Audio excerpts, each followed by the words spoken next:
سر، میں اپنی بات کا آغاز کرنے سے پہلے ایک شعر پڑھنا چاہوں گا جس سے جموں کشمیر کی عوام کے ان کے جذبات اور ان کی تکالیف کی عکاسی اس ایوان میں ہو سکے گی۔ شاعر نے کہا کہ آج وہ کشمیر ہے محکوم و مجبور و فقیر، کل جسے اہل نظر کہتے تھے ایران صغیر، سنائے افلاک سے اٹھی ہے آہ سوز ناگ، مرد حق ہوتا ہے جب مروب و سلطان و امیر، کہہ رہا ہے داستان بیاداری ایام کی کوہ کے دامن میں وہ غم، خانہ دیخان پیر۔ اور کسی اور جگہ پر ایک شاعر نے اچھا کہا کہ گھات میں صیاد پہلو میں ہے کھٹکتا تیر کا، ایک پہلو یہ بھی ہے کشمیر کی تصویر کا۔ سر، میں یہاں پر یہ بات صاف اور واضح طور پر کہنا چاہوں گا کہ آر ٹی آئی کے اپلیکیشن میں یہ کہا گیا جواب میں کہ 30 سال میں 1724 ملیٹنٹس کو حکومت اور فوج نے، پولیس نے ان کو مارا، ملیٹنٹس کو، یا ان کی موت ہوئی، جس میں سے صرف 89 کشمیری پنڈت کا قتل ہوا۔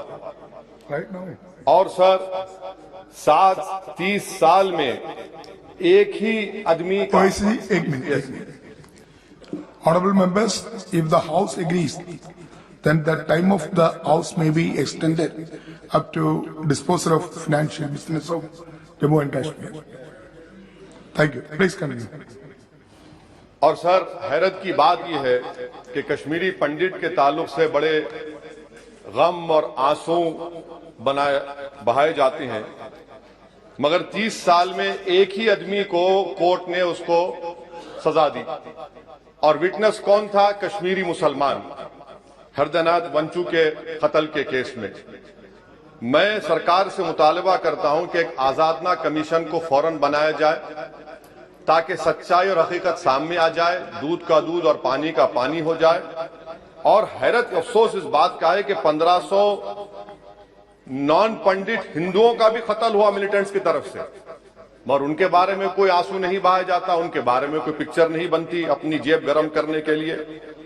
سر، دوسری بات یہ ہے کہ جو بات یہاں پر سرکار کی طرف سے کہی گئی کہ جو ڈیلیمیٹیشن ہوا، اسمبلی اور پارلیمانی حلقوں کی جو حد بندی کی گئی، وہ بڑا ہی صاف ستھرے طریقے سے کیا گیا۔ کتنا صاف ستھرا تھا دیکھیں سر، اننت ناگ کو انہوں نے ملا دیا پونچھ اور راجوری سے، اتنا صاف ستھرا تھا کہ ساؤتھ کشمیر ایک ایسا علاقہ ہے جو کمپلیٹ ایتھنیکلی کشمیری ہے، وہاں سے آپ اس کو ملا دیے پونچھ اور راجوری میں۔ اگر دسمبر میں انتخابات ہوں گے تو مغل روڈ تو بند ہوگی، تو کسی کو آنا ہے تو ڈوڈا، ادھمپور، جموں، پونچھ سے اس کو آنا پڑے گا۔ کتنے ڈسٹرکٹ کراس کریں گے؟ یہ آپ کا صاف ستھرا مظاہرہ ہے۔